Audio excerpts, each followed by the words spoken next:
Shout out mga kamag for today's video.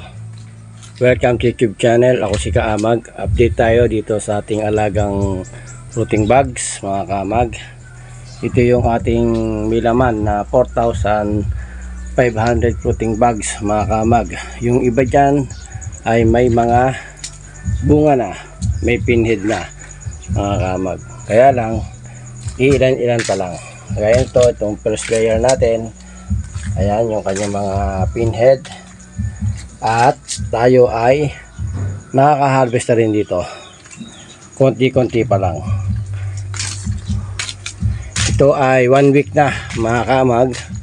At marami-rami na rin mga pinhead na nagsusulputan. Ayan mga kamag. Ayan.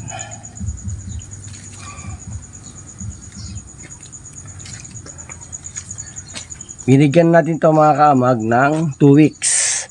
Tayo regular na makakapag-harvest dito. Maalagaan lang natin mabuti ang ating growing house. Yung kanyang pinaglalagyan mga kaamag. Yan lang ang pinaka-importante. Dito marami ng mga pinhead mga kaamag. Ayan. At katatapos nga lang natin na magdilig. Yan nga, at katatapos lang natin magdilig, pero nararamdaman ko ay talagang ganun pa rin kainit at kaalinsangan dito sa loob ng ating growing house. Lalo pa kaya kung hindi tayo magdidilig at yung dilig natin ay wala sa oras. Possible na kapag wala sa oras ang dilig natin ay pwede silang mapasma. Yun ang hindi magandang practice mga kamag. Kaya kailangan ay i-oras natin ang ating pagdidilig. Ayan, dito mga kamag ay marami-rami na rin mga pinhead na nagsusulputan. Ayan, dito ay marami na rin. Ayan mga kamag. Ayan. Kaya lagi kong sinasabi sa aking mga vlog mga kamag ay wag nating shortcut. Iwasan natin mag-shortcut at dayain ang ating trabaho. Ibigay natin 100% at pag-aaruga dito sa ating inaalagaan na mushroom fruiting bags. Dahil kapag ito ay inalagaan natin ng mabuti, tayo ay ha-harvest ng maayos.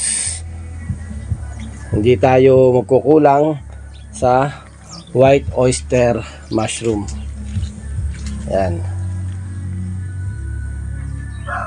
Nabanggit ko na rin sa aking mga vlog mga kaamag na kapag tayo mag-harvest, hindi lang tayo basta harvest lang ang gagawin natin. Hindi yung tira lang tayo ng tira, pitas lang ng pitas, hindi ganon. Huwag din natin ugaliin ang ganong practice. Kinakailangan siguraduhin natin na kapag tayo nag-harvest ay meron tayong hawak na tiyan at siguraduhin natin na yung pipitasin natin na white oyster mushroom ay walang maiiwan na pinhead doon sa kanyang pinanggalingan, sa kanyang mismong fruiting bag mga kamag. Eto, bibigyan ko kayo ng example mga kamag. Ito, kagaya nito mga kamag. Pipitasin na natin yan.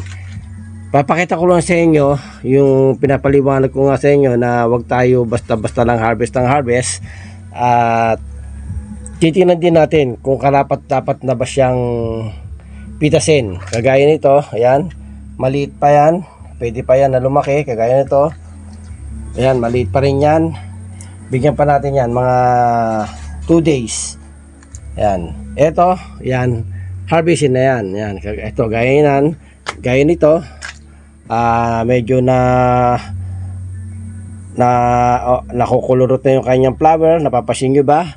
Ayan, pwede na itong kunin, harvestin na yan. Ayan. At yung ganito, lalo-lalo na wag yung pipitasin yan. Lalaki pa yan. Ayan. Ito. Yan yung ating mga pinhead na inaalagaan, mga kaamag. Ngayon, pupunta na tayo dito. Ayan.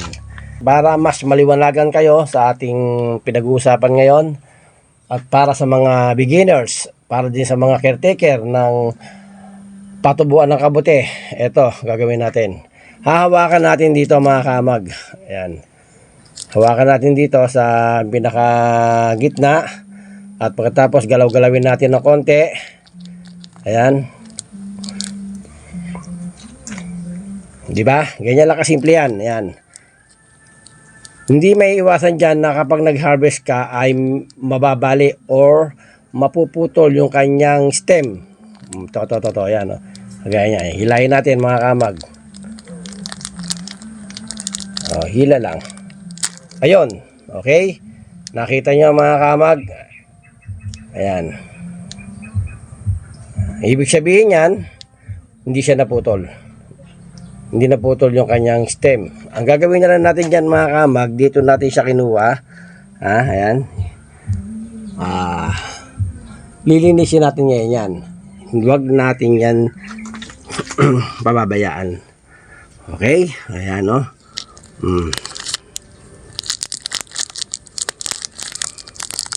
Hop. Ganyan lang kasimple, mga kamag, ha? Hindi mahirap yan. Basta tiyaga lang. Ayan. May hawak dapat tayong tiyane. Ayan. Okay. Yun. Linisin natin. Dahil kaya natin gagawin yan para sa susunod na pinhead niya, mga kamag. Magbibigay uli yan eh. O, yan o. Akala nyo yun lang yun. Hindi na yun. Tuloy-tuloy yan, mga kamag. Basta alin natin. Wala na. Okay. O, yan. Linis na natin, mga kamag. O. Tsaka pagka meron kayong mga nakikita na plastic na nakasaradong ganyan, ibubukan natin yan. O, yan natin. Kung kinakailangan galawin natin, mga kamag. O, sisilipin lang natin. Baka mamaya may pinhead na yon. Sayang. Ayan, ha. Alright. Ayan. O, di ba? Ganun lang ang ating pag-harvest. Kung napapasin nyo, mga kamag, ayan, teka ha, ito. Meron siyang maliit. Ito sa inyo, meron siyang maliit. Ayun. Ito nyo, mga kamag, meron siyang maliit na flower. Ayan, yan, may maliit. Ayan, may maliit. Hindi may iwasan yan sa isang bungkos na harvest natin. Bali ilan yan? 3, 4, 5, 6, 7, 8, 9, 10, 11, 12. Biluin mo, 12. 12 na flower ang nakuha natin sa isang fruiting bags. Ang dami, di ba? O, yan. Kaya yan, isang kuhanan yan, mga kamag. Huhugutin natin yan ng isang kuhanan lang. Huwag tayong magtitira dyan. Dahil pag nagtira tayo dyan, hindi na yun lalaki. Mamamatay na siya. Mabubulok na lang yun. Kaya kailangan yan, isang ano yan, sama-sama sila. Groupings. Yan. Sa madaling salita, groupings natin kukunin yan, mga kamag. Alright? Hop. Gusto nyo pa na isang example? Hanap pa tayo ng isa pang malaki. Isa pang malaki, hanap tayo, mga kamag. Harvestin natin para mas klaro ang ating pinag-uusapan dito sa pagmamashroom, mga kamag. Okay. Alright, ito. Kunin na rin natin to. Ayan, kunin na natin to. Ito isa na to, mga kamag. Yan, malaki na rin yan. Hilahin natin, mga kamag, ha. Pihit, hila. Ayun. Ibig sabihin yan, mga kamag, wala siyang kusot dyan sa kanyang pinanggalingan. Napasin nyo, malinis. O, ibig sabihin yan, meron siyang makapal na may psyllium na naiwan dun sa loob. Tanggalin natin yon mga kamag. Alright, tanggalin natin. Kaya napaka-importante ng tiyane. Napaka-importante ng tiyane. Ayan ha. Hop, tanggalin natin.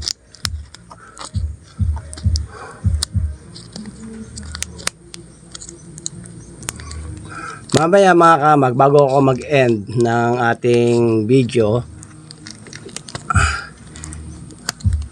papakita ko sa inyo kung ano itsura ko dito sa loob ng growing house. Yan. Okay. Ganun lang. Ganun lang kadali ang pag-harvest. Yan ha. Pag-harvest na may kasamang paglinis sa fruiting bags. Alright. Yan. Okay. Pasin nyo mga kamag. Ayan. Pawis yan mga kamag. Pawis. Yan nasa braso ko na yan. Pawis. Ayan o. Oh. Dahil sa sobrang init ng panahon ngayon. Grabe ang heat index ng temperatura ngayon. Sobrang init talaga mga kamag. Talagang grabe. Ayan na. Oh. Grabe ang init. Talagang masyado kang mag-aalala. Kung ikaw man ay merong alaga na patubuan ng kabuti, talagang oras-oras iikutan mo sila. Titinan mo kung ano yung kanilang kondisyon. Di ba mga kamag? Ganyan ang buhay kabuteros. Hindi madali, pero masarap. Basta enjoy lang tayo at gusto natin yung ating ginagawa. Enjoy lang at focus sa ating maliit na negosyo. Ayan. Dahil kapag ito ay napagtiyagaan natin, possible ito ay lalaki. Hindi habang panahon ay maliit. Dahil tayo ay magtsatsaga at magsasakripisyo sa ating napiling kabuhayan. Alright mga kamag. Front natin sa mukha ko yung camera natin mga kamag para makita nyo ang aking itsura.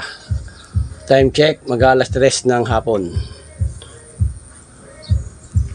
Mga kamag, nakita nyo mga kamag, oh. Oh, ayan. Yan yung itsura ko sa loob ng growing house. Oh, di ba? Gwapo pa rin, kahit na mainit, kahit na maraming pawis.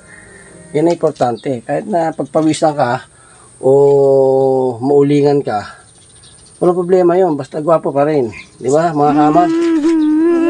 Importante dun.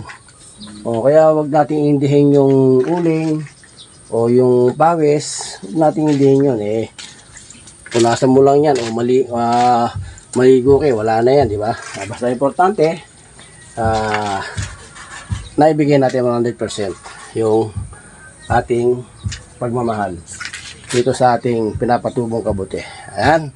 Alright, kung bago ka lang sa aking YouTube channel mga kamag, huwag mo kalimutan subscribe, then like and share ang aking video para sa ganon ay lagi kang updated sa mga bagong video na aking i-upload. Alright, thank you for watching and God bless you all. Bye-bye!